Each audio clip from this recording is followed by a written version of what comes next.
black shuttle slowly descended onto the only surviving hangar deck of the Boreal Star, a cruiser that once belonged to the Silver Skulls chapter, but was now merely one of hundreds of vessels which had merged during their warp travels, transforming them into an enormous space hulk. This space hulk appeared in the Jericho Reach unexpectedly, immediately attracting the attention of the Inquisition and Death Watch. The Lords and Lady Inquisitors from the Order Xenos concluded that this hulk might harbour within it fragments of the Hive Fleet Dagon, and to confirm or refute this theory, they dispatched a kill team under the command of Captain Marius Sester of the Ultramarines chapter. Upon landing on the hulk, Sester and his brothers carefully advanced through the corridors of the Boreal Star, anticipating the emergence of Tyranids. Yet the Xenos were in no hurry to reveal themselves.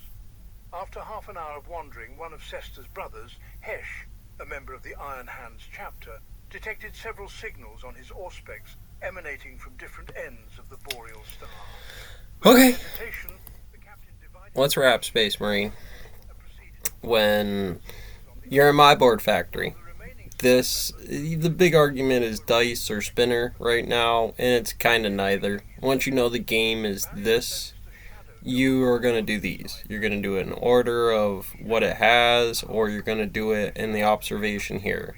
Wearing goggles, mask, and some other things, doing some thermal and a bluestone. So you don't have this. You don't have this in the picture, so you don't actually have my gear limit. I'm just giving you this photoelectric of this, which is in a file of things either being there or added into that, because that's what that is. And the hoodie is not a hat. It's on the chest gear about what it does. This is an open section that you're not really quantifying for the bending issue.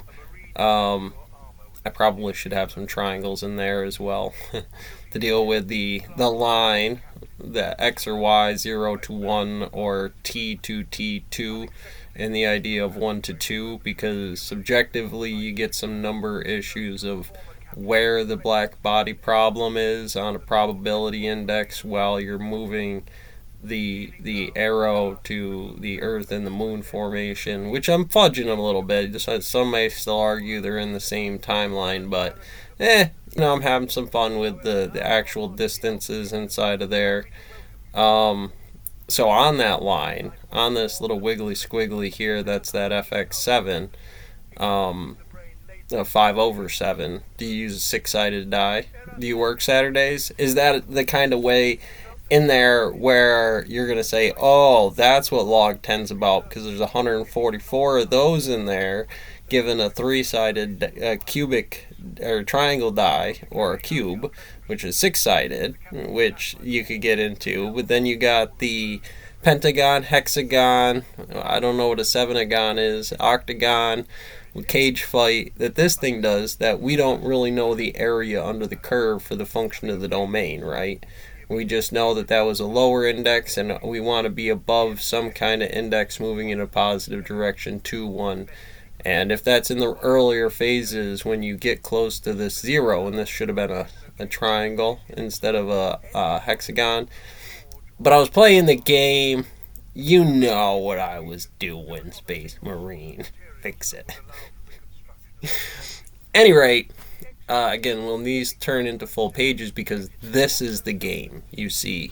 Not that you make the game, or that you're playing this game, and that's great, because that's a piece of it too. But later on, when you get into the data mining services and doing things like that, did you make this something quantifiable? When I do put it down, I put it down hard and I put it down fast. And again, I probably should be taking the time to make some notes on the other side of which argument this is. So we'll see what we come out with. And you just imagine doing this in county. I'd do it. Do it, Salty.